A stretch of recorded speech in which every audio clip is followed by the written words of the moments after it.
The neuromelanin in your brain acts as a semiconductor capable of giving you extrasensory capabilities that only fantastical stories have truly explored.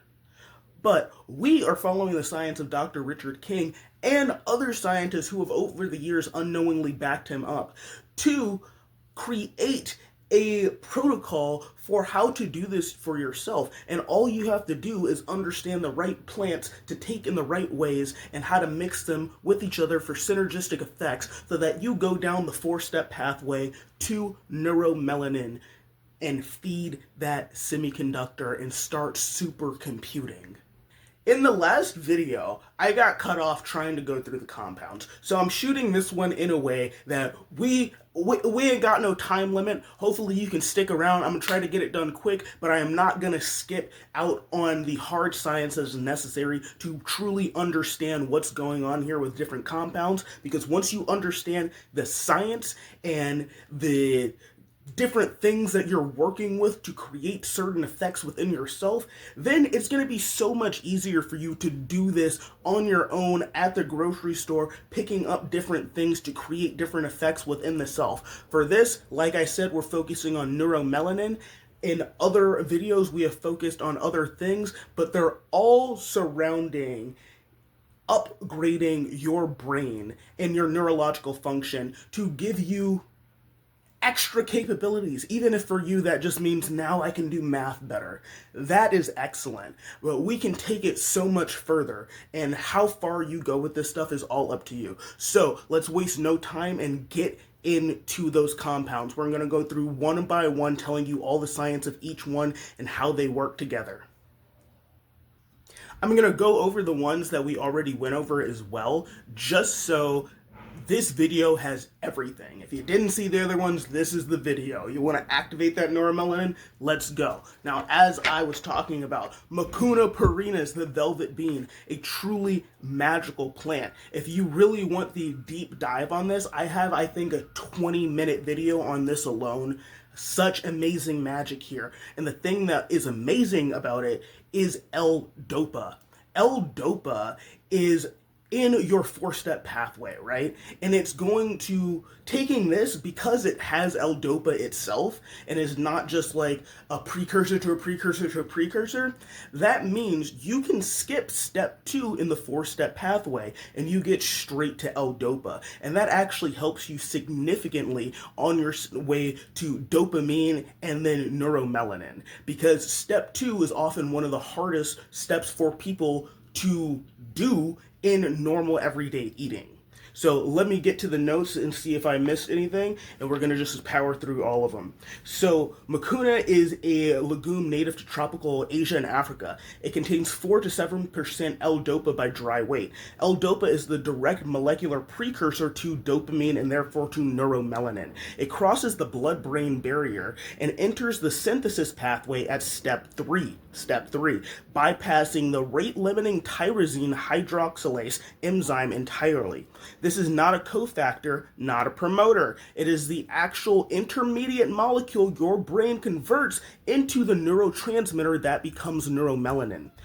So, to break it down a little simply, your brain normally has to work through 2 conversion steps to get L-DOPA. Mucuna is handling it to you directly, so you get to skip the line at the enzyme that most people are bottlenecked at because of their standard American diet, standard Western diet, or their colonized diet from their own countries, right? So it's the actual, or this is why Ayurvedic medicine prescribes this plant for neurological disease and has been doing so for up to 2,000 years. So neurological diseases such as like Parkinson's, you know, that kind of stuff that controls your mind, controls your body. Now, here's a confusing sentence that I'll explain to you. So we're breaking this down into, well, not this part, but we are breaking everything down into our 3 pillars of potion science, which are bioavailability, solubility, and loading dose. Each of these are extremely important, and you need every piece to make a true brew, right? So bioavailability is going to be how much is available to you, because you can have a handful of, let's say, spinach, but that doesn't mean you are getting a handful of iron, right? You're getting only what is bioavailable, even if there's much more iron content in that handful. So that's what bioavailability is. Because while you aren't absorbing it now, if you were to add something like a fat, a black pepper, and some fresh lemon, these are the synergistic things that are actually going to help your body extract more iron out of the same exact amount of that spinach, right? So that's what we're talking about bioavailability. So let's get to the bioavailability of the velvet bean. So the natural L-dopa matrix in mucuna includes co-occurring compounds that buffer absorption rate versus synthetic pharmaceutical L-dopa. This is a confusing sentence. Extending the uptake window, right? And warm liquid maximizes solubilization, right? So what they're saying there is that they found that people that are taking mucuna perinus, the velvet bean, right? Just doing powdered velvet bean, making their own little thing, buying it from the store, they are actually seeing a higher benefit than people who are taking synthetic L-dopa from the pharmacy. So that's huge. That is a huge thing. And because they're doing their potion magic, brewing the brew, warm liquid helps get it down. So people who may be taking this L-dopa pill aren't doing brews. You know, they're not in tune with all this stuff. So they're not doing the warm liquid. They're not, so they found that people that are adding it to like a tea or something like that, higher benefits than the average person. Now, solubility. Solubility is our vehicle to take you there. And if you're watching the videos a lot, thank you so much, because I'm going to say the same thing I always say. Solubility. The best way to explain it is the weed brownie. When you're making weed brownies, you can't only use water in your mix. You have to use what? A fat, usually butter or an oil, right? You're using that because if you were to make some weed tea, right? And you were to put your stuff in the water and you just do it like that and drink it.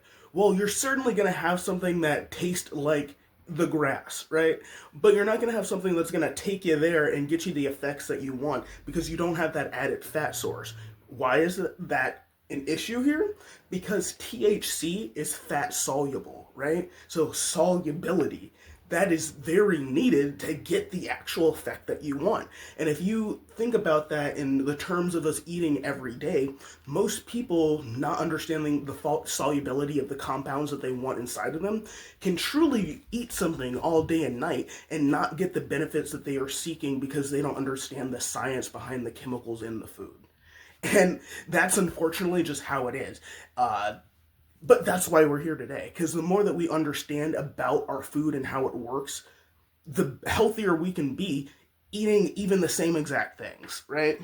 So the solubility of the velvet bean, mucuna perinus, is L-dopa is water soluble. So you actually don't need a fat for L-dopa, but if you are combining this with something else like turmeric, which is going to be in our stack, then you are going to need a fat. So you have to understand the solubility and the chemistry of all elements of what you are creating to get benefits from every single thing. But don't worry, I've done it for you right here, so we're just going to go through it. So water soluble and warm water works best, or plant milk. Oftentimes, plant milk is mostly water. Coconut milk is usually like the top end of plant milks if you're trying to do a potion type of thing because it's so good for you and it has a ton of water, but it also has fat, which a lot of plant milks don't have.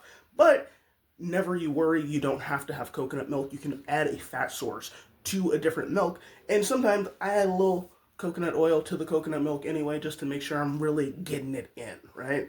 And back to our blending and frothing episode. In a situation like this and with any type of powders, if you can blend it or froth it or get it down into very, very tiny particles, and a lot of times heating this and stirring it does most of the work for you, but if you want to go the extra mile, go ahead, because particle size matters for absorption rate. The smaller the particles, the more time your body has to work on actually extracting the goods out of the plant, as opposed to having to also take that time to break it down before any extraction process can happen, right? And our loading dose is going to be 1 teaspoon daily. 1 teaspoon. And you're going to want to do that consistently over time, because if you do it just once, or you have a big dose one time and you only do that once a week, that's not how it works. It's consistent daily use of the correct dosage, right? Okay, let's move on. Compound 2. Video's already getting so long. I apologize, but it's good information. Sit down and watch the video. Good information. This is pass this down to your family type shit. I'm serious. So, compound 2, raw cacao powder. I keep saying powder just because that's what I have written down, but raw cacao, period, is what I want to say. So, a lot of the times, because, again, this is the best tier. I will put that somewhere on here. This is the best tier. So this is our first tier before we get into more complicated versions, which are healthier and better, and the benefits compound and stack on each other, right? So cacao powder and powders in general are going to be the easiest thing for you to source. But when it comes to really getting down and deep into the potion, rabbit hole, a lot of the times depending on what you have, and for most things, when you break them down into a powder, you're going to start to get very quick degradation of the quality of the active ingredients that you were seeking from that particular plant source, right? So for most things, if we're going, to the bestest tier, which is the last tier of the stuff that I do, then I will start suggesting things like, if you can, get the beans yourself, crack them down, or not even for the raw cacao, you don't have to create chocolate yourself, but sometimes maybe, if you got the time, the actual raw cacao nibs are probably going to be much more potent than powder that has more degradation over time. I forgot to specifically look into cacao powder because I do that in the other tiers and for powders in general, but that is for the general rule, and it is not everything. Once you put it into a powder, the degradation, it starts happening like that. And with black pepper, after 1 week, 50% of the active ingredient is gone. Not everything is that dramatic, but these are things that you have to consider when you are truly looking for benefits. You are truly trying to build your mind and surpass average human capability, or just average you capabilities, because that's where it starts, is going beyond yourself. And then if you can really commit, you can go anywhere. So raw cacao is in this potion because of its copper content. We're missing a lot of copper in our soils, and therefore the copper no longer gets into our food in a high rate. But certain foods still do have a high amount of copper just because of the nature of the plant, right? So cacao is one of these things. So it's great to have, because in our 4-step process, we need copper at 2 different points to complete the process to get to neuromelanin. And that's why it's so important here. And it's kind of a treat because it's chocolate, and chocolate's great. You can add a little honey or something, you've got something amazing tasting, right? So copper specifically is the cofactor at steps 2 and 4, and it's the most overlooked and critical mineral in the neuromelanin pathway. And cacao delivers it in an organic, acid-bound form the body absorbs efficiently. Very important to have. So cacao also contains theobromine. And theobromine is a mild vasodilator that increases cerebral blood flow. And it contains compounds that inhibit MAOB, which is the enzyme that breaks down dopamine after use.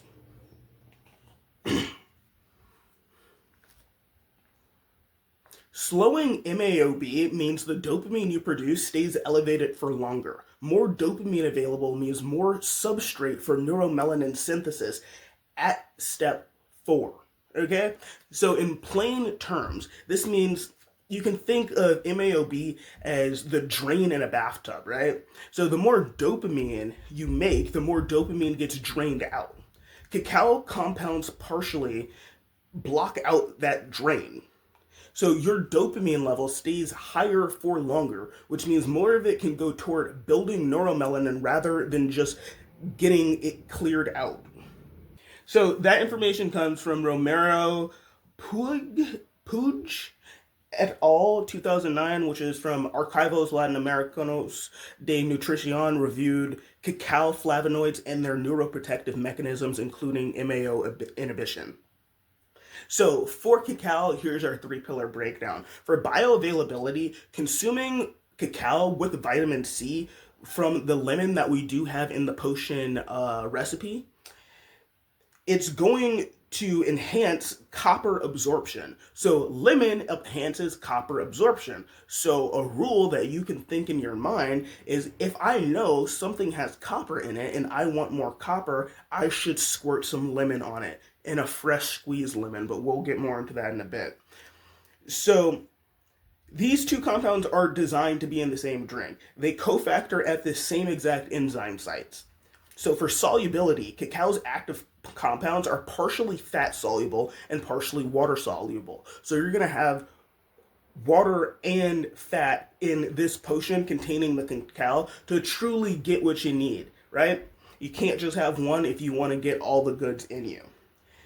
So a warm liquid base also really enhances this process, and full blending emulsifies the fat soluble fraction to have it absorb even easier into your body. So for your loading dose, 1 teaspoon daily is a solid dose of cacao. Sustained copper, it's going to give you sustained copper delivery to that pathway, and consistency at this dose outperforms occasional high doses. So like I was saying with Mucuna, you're best off just taking the recommended dose and just get your hours in, get your days in, get your months, years in, and look back and not recognize that person that used to be. Because that's just how you got to do it. You got to put in that work. And I know you can do it. So compound 3 is going to be black seed, or Nigella sativa, right? So thymoquinone, abbreviated TQ, is the primary bioactive in black seed. It is specifically neuroprotective to dopaminergic neurons. That phrase matters a lot because it's not just any neurons. It's the exact cell population where neuromelanin concentrates in the substantia nigra and locus coeruleus. TQ activates NRF2, the master antioxidant transcription factor, which switches on a cascade of cellular defense genes. It simultaneously suppresses NF-κB inflammatory signaling, which we've talked about these, and reduces neural inflammation at the same sites where neuromelanin lives. In Parkinson's disease animal models, TQ has shown direct protection of dopaminergic neurons against oxidative damage. That's huge. So the Prophet Muhammad described black seed as a cure for everything besides death.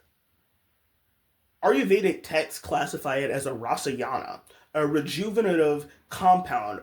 Both traditions were empirically observing what TQ does to the dopaminergic system long before we could measure it at the molecular level. Ahmed et al. 2016, Oxidative Medicine and Cellular Longevity, showed TQ neuroprotection of dopaminergic neurons in Parkinson's models. Battery et al. 2003 confirmed NRF2 activation by thymoquinone, which is our TQ. That's just how you actually say it, right? Okay, so let's break this down into our 3 pillars. Bioavailability. TQ is fat soluble. It requires a lipid carrier to cross the gut wall. Never take black seed alone in water. You will absorb almost nothing. The fat in your plant milk base is doing the essential work here.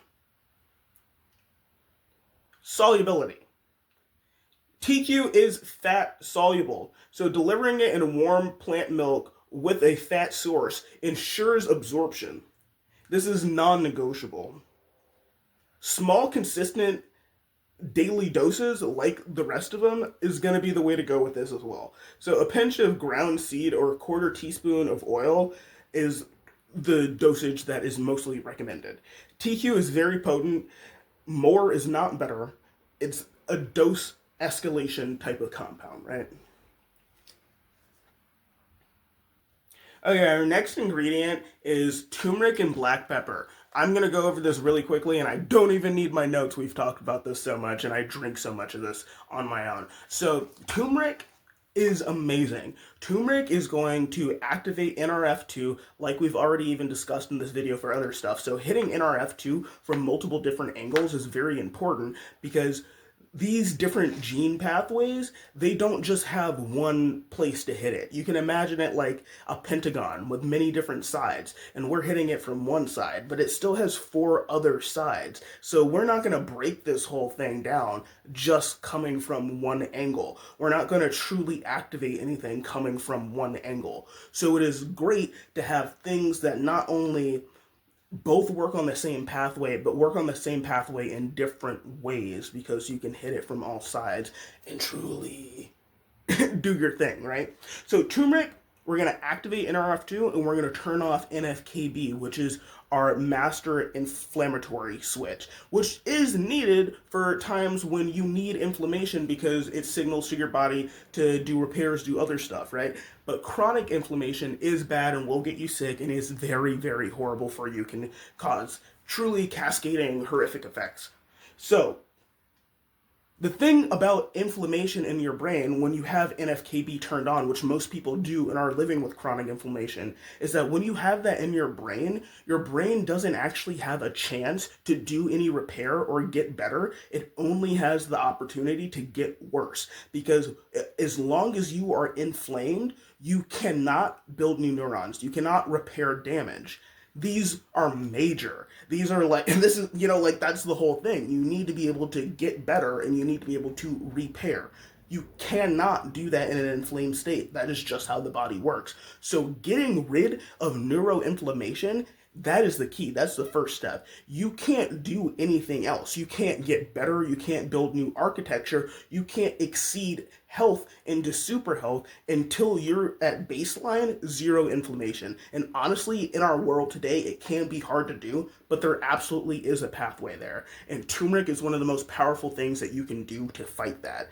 And we do turmeric with black pepper because, like I said, black pepper, and I'll say it 1,000 times, maybe every video, black pepper is amazing. Black pepper is potion magic. Black pepper will increase bioavailability of almost anything by 2,000%. 2,000%. So you are truly not getting the true capabilities of what these chemicals and all these compounds, what they can do for you. If you're not using black pepper, if you're not using solubility science, if you're not doing loading dose, you can truly be eating everything right, have all the right compounds, but if you're not doing them in the right ways, you will not get what you are seeking. You will not get what people don't even know about that, but that is available to us, right? Black pepper is magic. You just go ahead and crack and fresh black pepper, because like I said, you grind that black pepper down. Within 1 week, it is losing up to 50% potency. Up to 50% potency. That's too much. Especially when all you have to do is fresh crack it, and now you're at 100% potency. And you have very, very good stuff, and you can create very magical medicines for yourself that heal you in ways that people say is not possible. But it is. And you can brew the brew right there in your kitchen today. So our solubility of our curcumin, which is our bioactive ingredient, our bioactive compound in turmeric, curcumin is fat soluble. So that's another reason, like I was saying, sure, the mucuna is water soluble, but this is fat soluble. So this potion, we're going to need a fat and we're going to need some water. You got to make everything work. Everybody needs their little thing, right? So the warm plant milk is good, and we have the fat in there, so that's good. So that's both our water and our fat. And then the pepperin is also fat soluble. So it's great that when you're cracking black pepper on stuff, it's also great you need that fat source, because that's really, really going to kick that shit in, right? So, because you need the vehicle, because we're not going to get high if we don't put the weed in the fat, right? So, our loading dose is going to be a 1/4 teaspoon of black pepper and a teaspoon of turmeric. Okay, I might have it written down right here, but refer to the official ingredient list that I am putting up right now. So we're gonna have turmeric and black pepper, and the curcumin half-life in the turmeric is approximately 6 to 7 hours. So consistent daily delivery maintains tissue concentrations and is going to make those effects compound, so you truly start getting better and better neurological functions. So ashwagandha belongs here because it affects cortisol. And chronic cortisol elevation is directly neurotoxic to dopaminergic neurons. That's bad. That's no good. It reduces tyrosine hydroxylase activity, the rate limiting enzyme at step 2 of the synthesis pathway. You can feed the mucuna every morning and have elevated cortisol undo the work before it goes anywhere. Ashwagandha with the nolides, sensitive glucocorticoid receptors, and restore HPA axis negative feedback, which means they help the cortisol system self-regulate rather than staying chronically elevated. This is not sedation, it is protection of the neuronal hardware from the most consistent source of dopaminergic damage in modern life. Unregulated chronic stress is an absolute killer. Unregulated chronic stress genuinely hurts your body and does bad things to you. Okay, so let's go over this in a little bit of plainer terms because that was a little bit confusing and I tripped over some of my words there. So the HPA axis is your body's stress response system. When it gets stuck in the on position, which chronic modern day stress does, it floods your system with cortisol continuously. Cortisol at high levels literally damages the neurons you're trying to build neuromelanin in. Ashwagandha helps the system remember how to turn itself on. So Choudhury et al. 2017 Journal of Dietary Supplements showed significant improvement in memory and cognitive function with KSM66 supplementation. Wankhede et al. At 2015 Journal of the International Society of Sports Nutrition showed VO2 max and lean muscle mass improvements.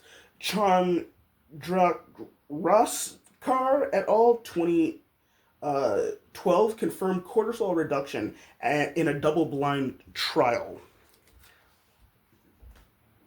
So the 3 pillars here for bioavailability, we're going for 3 pillars for bioavailability. For bioavailability, KSM66 is the most clinically validated form. Always check the label for 5% with the nolide concentration. That is the active fraction that produces clinical effects, right? Solubility. With the nolides are fat soluble. So warm plant milk with the fat ensures absorption. Do not take this with cold water. You're going to want like warm water, room temperature type. So loading dose is 300 to 600 milligrams daily of KMS66. Effects accumulate over 8 weeks, and you can cycle this 8 weeks on, 2 weeks off to maintain receptor sensitivity. So if you take too much of this, your receptors can dull a little bit. You're not going to get as great of benefit from doing it. So you do need to have some off time. So our next compound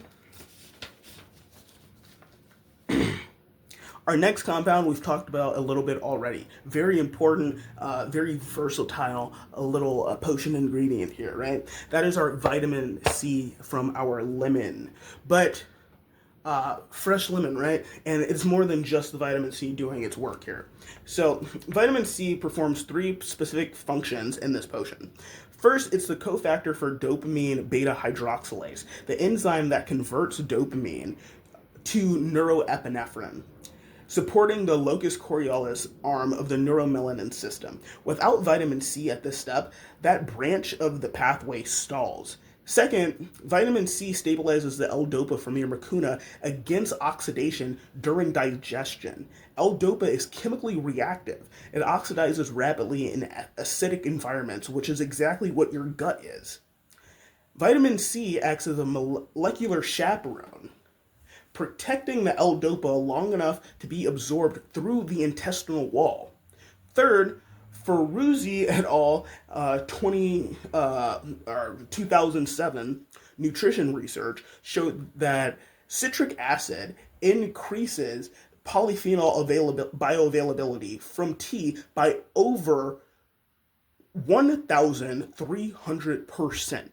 So that line alone is worth all that shit I just said. So to pull that out, let's make sure we heard that.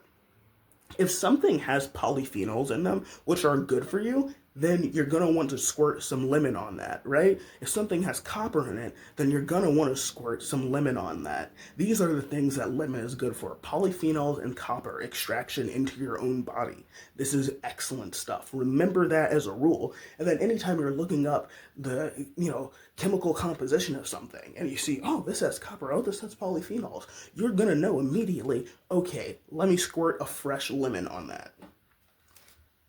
So that same chemistry applies to every polyphenol in the drink. So lemon is amplifying every other compound in the potion simultaneously.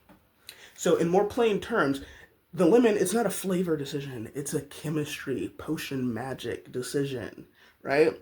It's a molecular decision. The lemon is the lemon is doing three separate jobs. It's protecting the mucuna in transit, feeding an enzyme in the neuroepinephrine pathway, and boosting the absorption of everything else you just added. So half a lemon every time, never bottled, fresh lemon. Bottled juice has lost almost all of its vitamin C due to oxidation before it even reaches you. So, breaking this down into our three pillars, right? So, bioavailability. Vitamin C from fresh lemon is immediately bioavailable. Bottled juice has lost everything. Fresh lemon only, like I said. Solubility, water soluble. So, it's fine. With water, water is all you need. It's already bioavailable. You don't have to worry about solubility here, right? Loading dose, half a lemon per serving. Although, and half a lemon is usually probably going to get you about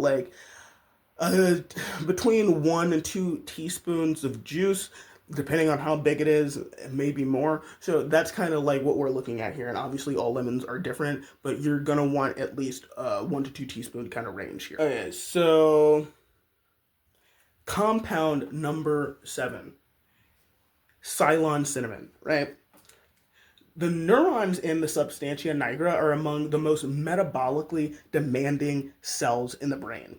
Neuromelanin synthesis is an energy-intensive process. Blood glucose instability, the spike and crash pattern of most modern diets, creates intermittent energy deficits in these neurons that interrupt the synthesis pathway and accelerate oxidative damage. Cinnamaldehyde activates GLUT4 glucose transporters, providing cellular glucose uptake. Cinnamon polyphenols simultaneously improve insulin sensitivity at the receptor level. The result is more consistent neuronal energy supply. More consistent neuronal energy means more consistent neuromelanin synthesis. So, in plain terms, your brain is running on glucose, right? When blood sugar spikes and crashes all day, up and down, the neurons that you're trying to feed get a feast-famine type of cycle instead of a steady supply. And the most metabolically demanding neurons, the ones packed with neuromelanin, are also the most sensitive to those energy dips. So cinnamon is smoothing out the supply line and making it so you're not having such dramatic spikes and you're not going to hurt your neuromelanin because of those dramatic spikes. So you'll notice I'm saying to get Ceylon cinnamon and not just like regular cassia cinnamon. Cassia cinnamon, the common one from the grocery store, contains high levels of coumarin that are hepatotoxic at daily use amounts. Ceylon has a negligible coumarin. So Ken et al. 2010, Archives of Biochemistry and Biophysics, showed that cinnamon polyphenols affect the expression of insulin receptor and GLUT4 glucose transporters. Anderson 2008 confirmed improved insulin sensitivity. Okay, so breaking this down into our three pillars. Bioavailability. Cinnamaldehyde and polyphenols absorb well from warm liquid, which is our base, so no special preparation. Solubility. Primarily water soluble with some fat soluble polyphenol components. The blended base covers both. Loading dose, quarter teaspoon daily. This is a metabolic support compound. It benefits stable neuronal energy. Its benefit is the stable neuronal energy environment it creates over time, not an acute effect, right? This is the best tier. Here's the recipe again, in case you missed it 1,000 times when I posted it before, but that's okay. Go ahead and screenshot it. And know that, again, in case you missed the last time I said it, the best tier is the lowest tier that we have when we go up to bestest. So this recipe is only going to keep improving with more videos. Thank you for watching this whole thing if you were able to get through it. It is a lot of information, but it's all good information and it's hard science, so it is very difficult to do these in shorter videos. So please spread the good word. This is the type of stuff that we need generations upon generations to understand and to start doing in daily practice so that we can truly rise as a people.